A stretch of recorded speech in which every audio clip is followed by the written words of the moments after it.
darling, you know that I want things to go our way.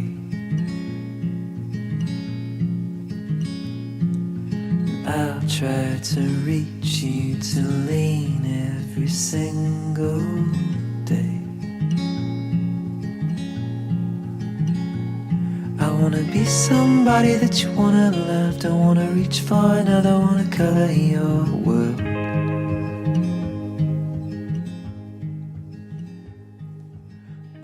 On s'est donné plusieurs rendez-vous. Plusieurs rendez-vous au Portugal. Je connais bien le pays, puis j'ai vraiment le bonheur de vous en parler de ce pays-là, du Portugal. La relation entre le Portugal et l'Espagne, parce que moi je connais bien l'Espagne, vous le savez tous, mais c'est la relation entre le Portugal et l'Espagne qui est historique. Les deux pays forment la péninsule ibérique. Puis pour moi, ben ce coin-là du monde, la péninsule ibérique, l'Espagne et le Portugal, ben pour moi, c'est la plus belle place au monde. C'est le plus beau coin au monde. C'est tout à fait incroyable. Et si on prend un vol direct entre les deux capitales, entre Madrid et Lisbonne, on va faire quoi, 1 heure et quart d'avion à peu près entre les deux capitales. En train, c'est un petit peu plus compliqué. Il faut prévoir une dizaine d'heures parce qu'on a des escales à faire et il n'y a pas de ligne, je peux dire, il n'y a pas de ligne directe. En autobus, ça se fait bien et je sais que des jeunes aiment ça payer un genre de 30 $ pour 7 heures de route. Vous savez, l'autobus qui part tard le soir et arrive le matin. Donc, le trajet de nuit est à 30 $ et les touristes, les jeunes touristes aiment beaucoup ça, les bas prix et de voyager comme ça la nuit sans que ça coûte très, très cher. Mais c'est ça, c'est la péninsule ibérique, c'est vraiment formidable. Et le Portugal, bien sûr. Je parle souvent du Portugal. Il y a un podcast que je vous invite à écouter. Il porte le nom de Lac. Donc, je parle justement des lacs dans ce... Et c'est un podcast qui a des renseignements justement sur une région méconnue, la région méconnue du pays. Une région qu'il faut connaître. Les Portugais la connaissent très bien parce que plusieurs y vont en vacances, mais pour nous qui arrivent de l'étranger, ben c'est pas un automatisme. Et je pense que cette région-là est tout à fait extraordinaire. La région, on l'appelle l'Alentejo. Mais j'ai le goût de vous raconter une histoire qui va nous mener là-bas, Une histoire vraie, vraiment une belle histoire que je pense qu'on pourrait faire un film, je pense, avec cette histoire-là. Nous sommes à la fin des années 1800. On est aux portes du nouveau siècle. Un jeune Portugais qui vivait aux Açores. Vous savez, les Açores au centre de l'Atlantique. Un archipel, je crois, de 9 îles. Moi, j'y suis débarqué une fois aux Açores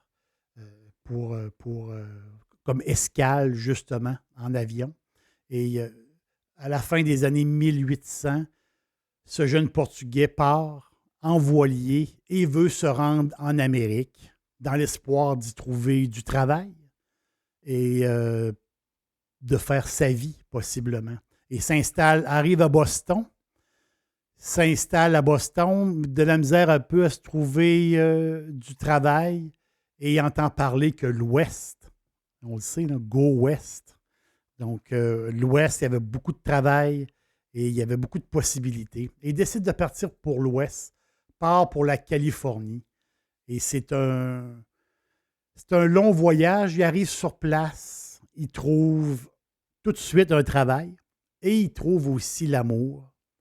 Et ce jeune Portugais va faire sa vie en Amérique, va faire sa vie en Californie. 3 générations plus tard, c'est là que l'histoire continue puis qui est particulière. 3 générations plus tard, une de ses descendantes qui se prénomme Carrie. Carrie, elle part justement, une fille de la Californie, part en vacances, s'en va en Europe. Et vous savez, quand c'est la première fois que vous allez en Europe, ben on se promène un peu, on fait le tour. Puis elle avait, je pense qu'elle avait un peu de sous et aussi elle avait du temps. Donc, on a le temps et l'argent. Ça va toujours très, très bien.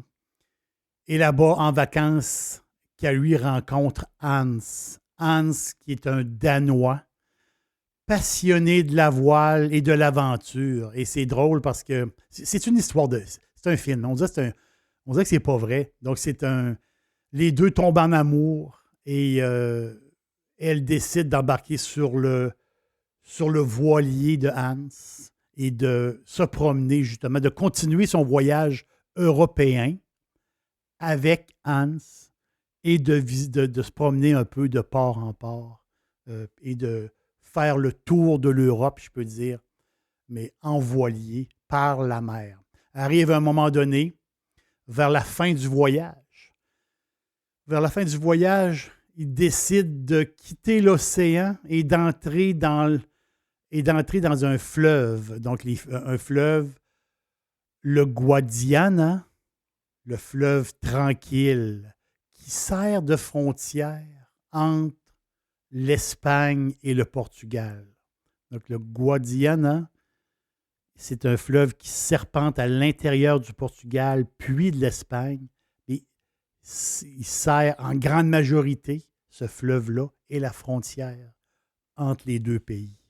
Donc, les amoureux décident de remonter le fleuve tranquillement, parce que c'est un fleuve très tranquille, et remontent doucement les terres. Et là arrive en Alentejo.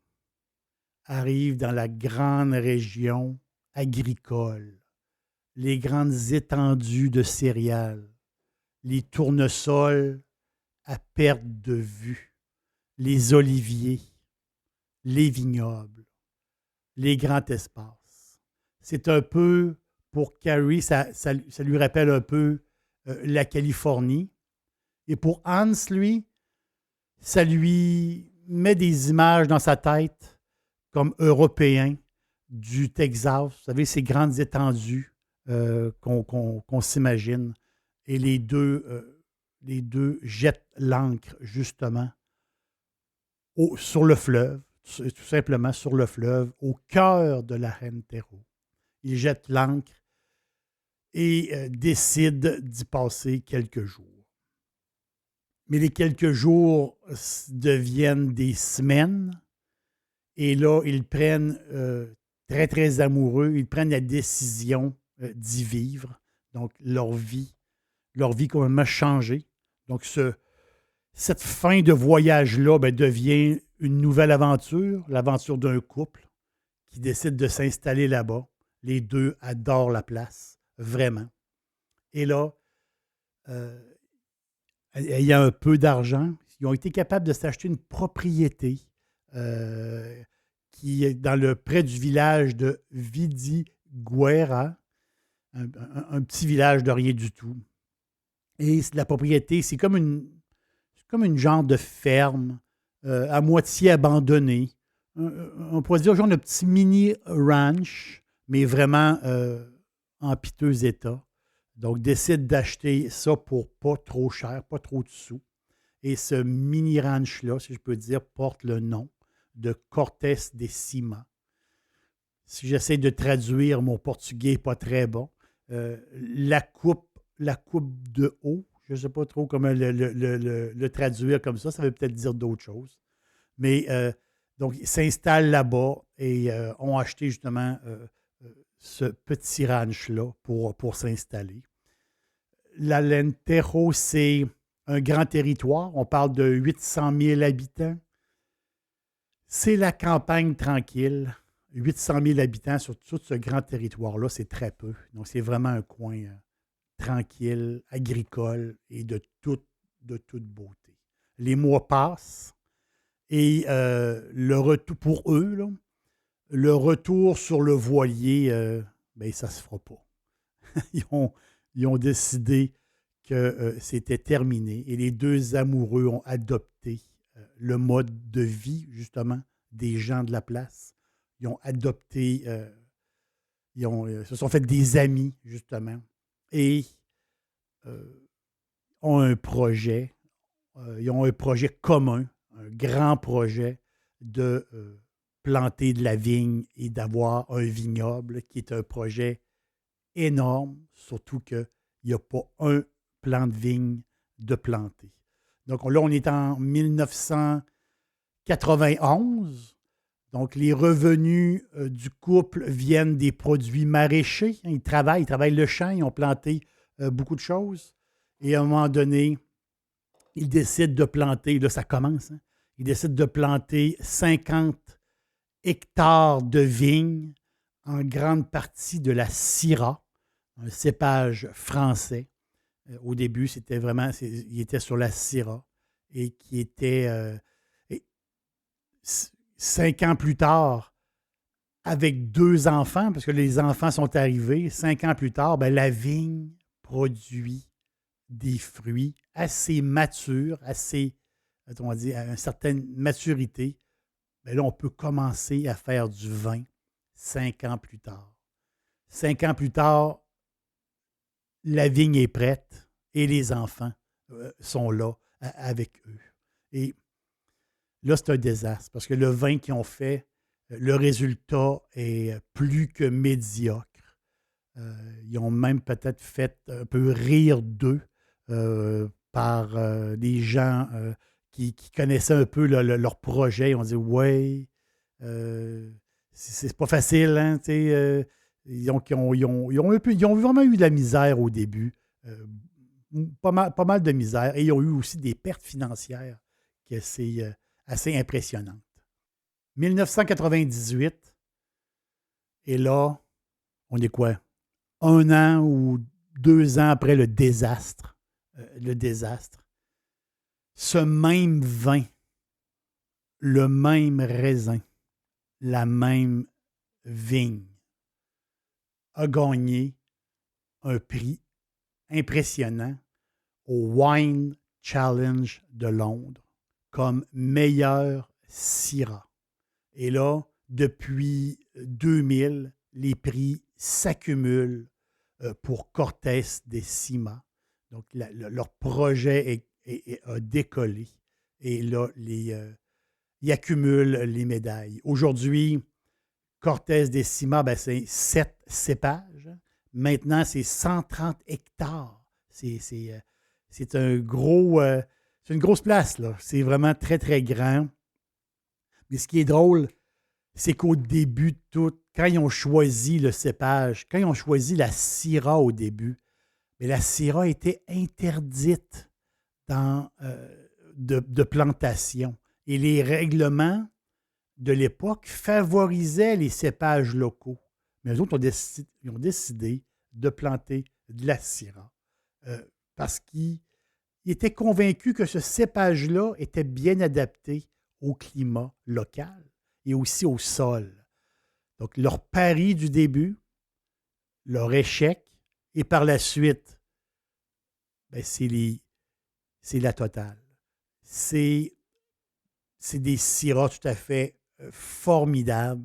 C'est Cortés des Cima, c'est rendu un très gros nom portugais et leur produit est tout à fait extraordinaire. Je n'ai pas encore goûté tout leur vin. Il y a une douzaine de produits, une douzaine de bouteilles, dont 3 blancs. J'en ai goûté 3. Pour vous, pour moi, donc j'ai adoré justement la Syrah à 100%. Donc c'est un vin extraordinaire, extraordinaire. Là, on est dans le, oui, on est dans le chêne. on est dans les murs très, très, justement, très mûrs. Et moi, je pense que le chêne et la mûre est un mix parfait. Donc, un beau fruit, c'est formidable Syrah de Cortés Décima. Et l'autre, le Cortés Décima Vino Régional. Donc, c'est un montage de 4 cépages. La Syrah, justement, l'Aragonès, le Cabernet et le petit verre d'eau. Ça nous donne un vin complexe, particulier. Les reflets, un vin foncé, et des fois, on voit des reflets noirs dans ce vin-là, très balsamique et justement cerise noire. C'est un vin costaud, mais qui demeure très, très agréable. Avec, je vous le dis, avec un steak, c'est incroyable. Là. Quel bon vin. Le Cortés Décima, Vino Régional, l'étiquette est orangée. Et l'autre que j'ai goûté aussi, ben, c'est un beau petit blanc, je vais le dire comme ça. Donc, un vin pas cher du tout. Le Chaminé, donc vin blanc, Chaminé blanc.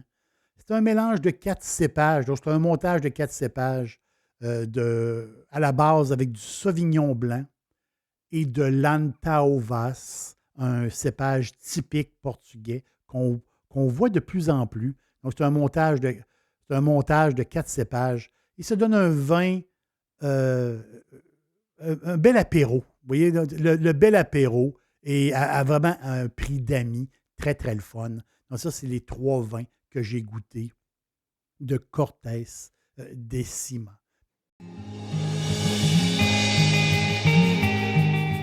Au sujet de l'Alentejo, un poète portugais disait « Au-delà du fleuve, suivez la route des cigognes. La grande plaine est comme un miroir, boursouflé de soleil. » J'ai trouvé ça beau, puis en même temps, je trouve que ça fait bien pour Carrie et Hans qui ont fondé justement la route des cigognes. C'est eux qui ont fondé leur famille là-bas, en Alentejo. Et j'espère un jour les rencontrer.